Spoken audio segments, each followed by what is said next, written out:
कबूतरखान्याचा प्रश्न गेल्या काही दिवसांपासून उपस्थित झालेला पाहायला मिळतो. काय मला असं वाटतं की जैन समाज हा अतिशय शांतप्रिय समाज आहे आणि त्यांच्याकडून आज जे काही दादरला झालेलं आहे ते आश्चर्यकारक आहे.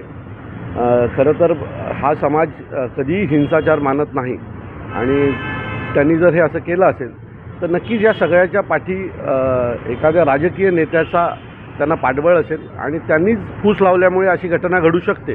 कारण मी अनेक वर्ष जैन समाजातील अनेक लोकांना ओळखतो, अनेक माझे मित्र आहेत, पण कधीही अशा प्रकारची घटना त्यांच्याकडनं घडलेली माझ्या लक्षात नाही.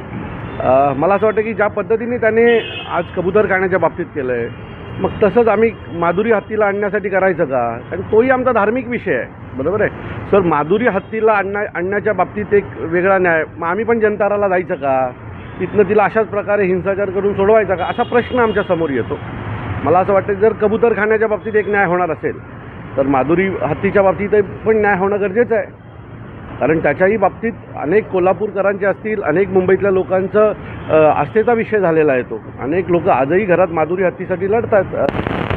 कोल्हापूरमधनं मला अनेक फोन येतात, अनेक फेसबुकला मेसेंजरवर मेसेज येत असतात की दादा या बाबतीत सन्माननीय राजसाहेबांनी पण एक भूमिका घेतली पाहिजे.